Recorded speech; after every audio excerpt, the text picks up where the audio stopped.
Hello, Blizzard. We need to talk. I liked your Halloween event, even though I don't really like the whole pumpkin Halloween aesthetic, but I do like Halloween, and lately I've also been liking pumpkins, which I was always told I dislike because they were a grown-up food. What I mean is, you did a great season event. The Horde mode was a cool idea, and I genuinely hope you pursue it further. But there's just one little thing, and by little I mean massive, that hung over the whole situation like the looming presence of the Deep Ones. And not in a creepy, Halloweeny type of way, but more in a shady and a little disgusting type of way. You guessed it, I'm talking about the Overwatch fruit machine, or loot boxes, as you like to call them, and I think now that the party's over, we can sit back and actually have a serious talk about those. To preface this, I've gotten everything I wanted out of the Halloween loot boxes, which was nothing. There was some cool stuff in there, but nothing I liked better than what I already had, so I kinda just passed on the whole thing. I did get the Reaper skin though, twice.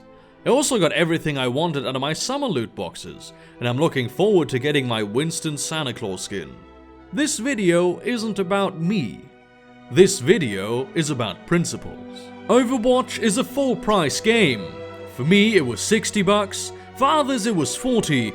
I don't care that I paid $20 for what is essentially 3 skins. I like Overwatch.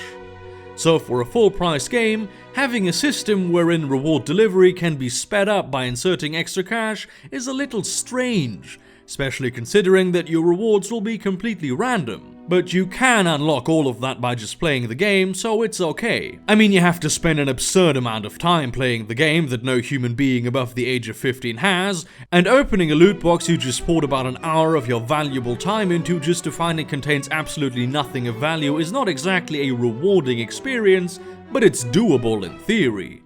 So it's okay, right? Most games don't give you all of their content from the start, though such progression is always accompanied by greater and more significant rewards instead of random crap, but I'm getting sidetracked here. The situation is a little different when it comes to the seasonal events. They only occur for a limited time each year, and they're highly anticipated.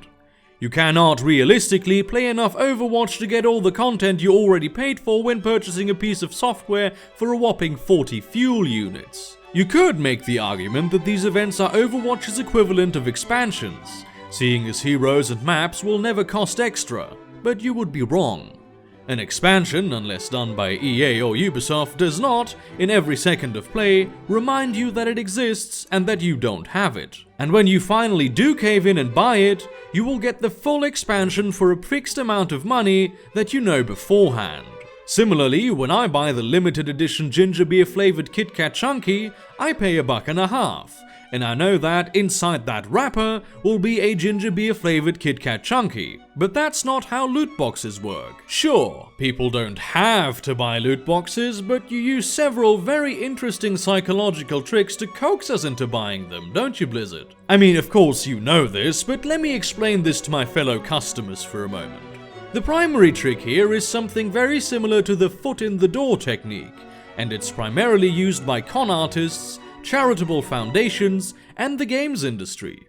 Essentially, if you allow someone to put up a small sign in your front yard, you'll be much more inclined to allow them to put up a much larger sign when they come asking again than if the initial request had been for a large sign. We also have the Ben Franklin effect, which states that if you do something nice for someone, even if that something was requested by the person you're doing it for, you will end up liking them more.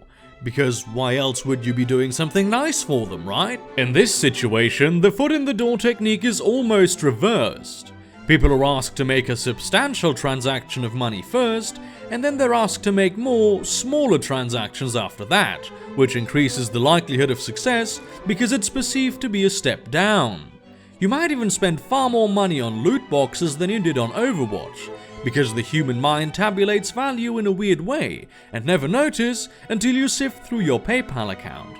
The option of not partaking is also given, which further increases people's willingness to spend more money, because they believe they're doing this solely out of their own volition. By giving Blizzard money in the first place, you're also coaxed by your own mind into believing that you like Blizzard and Overwatch. You might like them for other reasons also, but the Ben Franklin effect cannot be underestimated. That's how you still get people defending No Man's Sky on Reddit. The only difference here is that Overwatch is actually a good game. Additionally, people who've already invested a substantial amount into something are more willing to spend even more if they're given the feeling that the experience they've invested into is incomplete. And that's exactly what seasonal loot boxes are for, giving you the feeling that you are not getting the full experience of Overwatch and forcing you to play a fruit machine to get it, which you never will, because the system was never designed to give you the full experience at any point in the first place. Combine this with the enormous pressure of making the offer for a limited time only, and you'll have a lot of people making snap decisions for fear of missing out. By the way, if you think these tricks, instincts, and biases don't work on you because you know about them, you're an idiot. I'm acutely aware of this shit and it works on me. These things are inherent to being a human. You can't just turn them off because you want to. It should also be said that these techniques are used in pretty much every facet of marketing. They're common practice and they're not really the major issue here. The seasonal loot boxes are the major issue here. So let's see how those work. The first thing is that only one item will be guaranteed to be a seasonal item. It can be more, because you might get lucky, but most of the time it isn't. Then, most of the items in these loot boxes are just trash, also known as stickers. I mean, sure, they're a cool gimmick, but their primary purpose within loot boxes is to be filler items that decrease the chances of any individual item, which you might actually want, being pulled. Then we have the fact that the most popular items in these boxes are made to be incredibly rare. The more popular the item is anticipated to be, the more rare it becomes, forcing you to buy more loot boxes to get it. Sure, you might get lucky, I did, but you won't get lucky. If people got lucky, Paradise Las Vegas would be a patch of desert right now. Because gambling is exactly what this system is.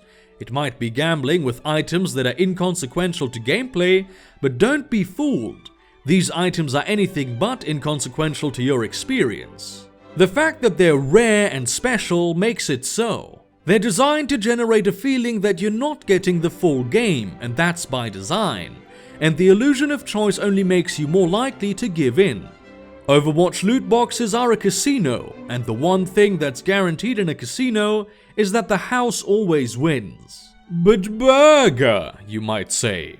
Doesn't the fact that you can now buy Halloween items for in-game currency during event seasons make your entire point moot? That's what I thought too, but it's not that simple.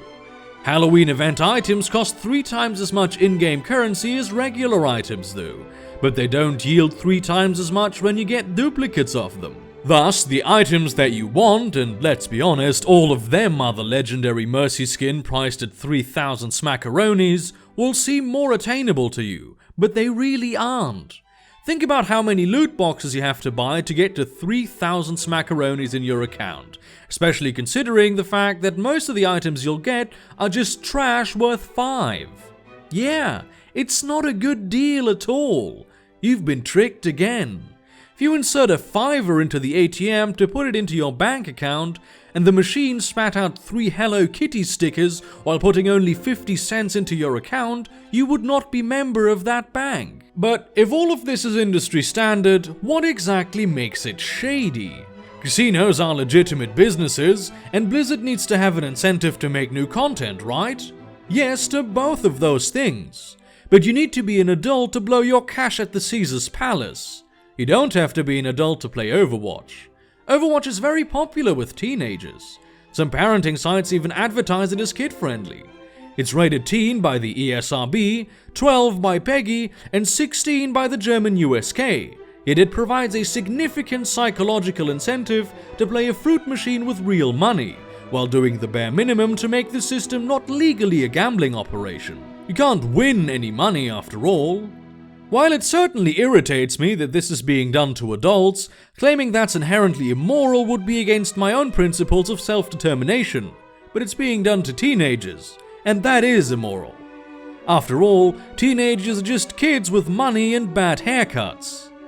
When people became aware of the CSGO lotto system, they flipped their shit. Now, granted, this was primarily because of the duplicitous marketing the site's owners did for it, but Blizzard doesn't have to do any of that because the gambling system is already a core part of their game. And sure, Hearthstone works in a similar way, but let's not forget that this is both a trading card game, in which you only ever buy part of the content, and also free to play.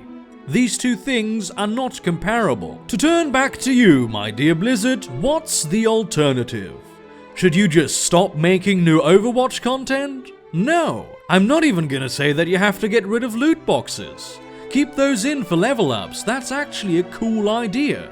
Instead, give people the ability to purchase in-game currency directly. You can even keep the seasonal items time limited and priced 3 times as high. It's really that simple to stop selling fruit machines to teenagers. You'll still make a buttload of money, and it might even increase the quality of your work, because your customers won't have to collect a bunch of gravestones to get to the shit they actually want.